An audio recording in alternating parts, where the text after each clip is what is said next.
Tragedi 1998 merujuk pada serangkaian peristiwa kelam yang terjadi di Indonesia pada Mei tahun 1998, yang berujung pada jatuhnya pemerintahan Orde Baru dan pengunduran diri Presiden Soeharto. Peristiwa ini mencakup berbagai aspek, termasuk demonstrasi mahasiswa, kerusuhan sosial, pelanggaran HAM, dan krisis ekonomi. Kita akan menjawab beberapa pertanyaan mengenai tragedi 1998. 1. Sistem apa yang dianut oleh Indonesia pada masa kepemimpinan Soeharto? Pada masa kepemimpinan Soeharto, 1966-1998, Indonesia menganut sistem pemerintahan otoriter dengan kedok demokrasi terpimpin, yang kemudian dikenal dengan nama Orde Baru. Secara formal sih, Indonesia tetap mengaku sebagai negara yang menganut demokrasi Pancasila, tapi prakteknya jauh banget dari demokrasi yang sebenarnya. Berikut ciri khas sistem yang dianut saat itu. 1. Sentralisasi kekuasaan. Indonesia pada masa kepemimpinan Soeharto menganut sistem pemerintahan Orde Baru yang ditandai oleh otoritarianisme, pembangunan ekonomi, dan penindasan terhadap oposisi.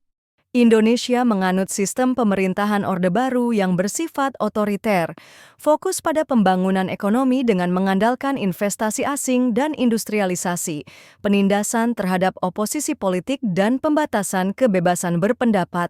2. Bagaimana tanggapan kalian mengenai tragedi 1998?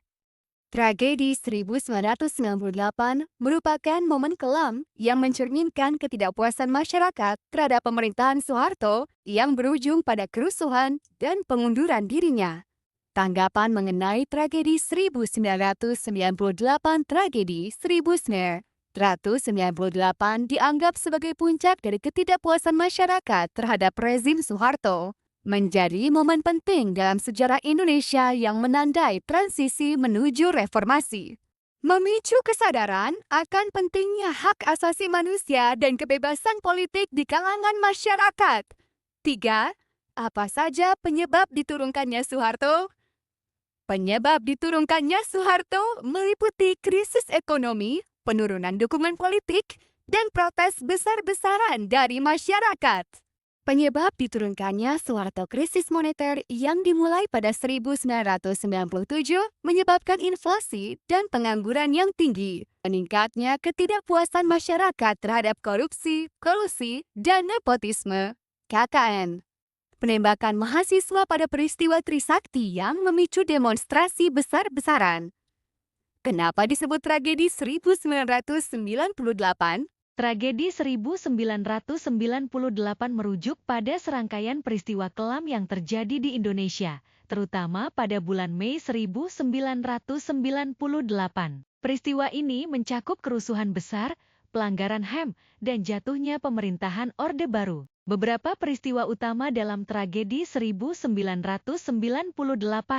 Tragedi Trisakti, 12 Mei 1998. Mahasiswa Universitas Trisakti yang melakukan demonstrasi damai ditembak oleh aparat keamanan, menyebabkan 4 mahasiswa tewas. Kerusuhan Mei 1998, 13-15 Mei 1998. Terjadi aksi penjarahan, pembakaran, dan kekerasan di berbagai kota, terutama Jakarta, Medan, dan Surakarta. Etnis Tionghoa menjadi sasaran kekerasan dan diskriminasi. Krisis ekonomi dan politik. Indonesia mengalami dampak dari krisis finansial Asia 1997, menyebabkan inflasi tinggi, pengangguran, dan ketidakstabilan sosial. Ketidakpuasan terhadap pemerintahan Soeharto semakin meningkat. Pengunduran diri Soeharto, 21 Mei 1998.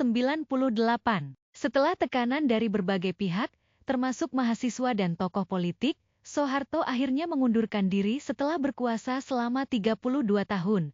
5. Mengapa kalian perlu mengetahui kejadian yang terjadi di masa lampau seperti tragedi 1998 ini? Mencegah kesalahan yang sama. Masyarakat bisa belajar agar kejadian serupa tidak terulang di masa depan. Menghormati korban dan menegakkan keadilan. Membantu memastikan bahwa korban dan keluarganya tidak dilupakan, serta mendorong penegakan hukum terhadap pelanggaran HAM yang terjadi, membangun kesadaran dan solidaritas, menunjukkan betapa pentingnya persatuan dan kepedulian sosial, terutama dalam menjaga hak asasi manusia dan mencegah diskriminasi. memahami perubahan sosial dan politik, menjaga identitas dan warisan sejarah. Thank you for watching. Maaf jika ada kekurangan atau kesalahan dalam video.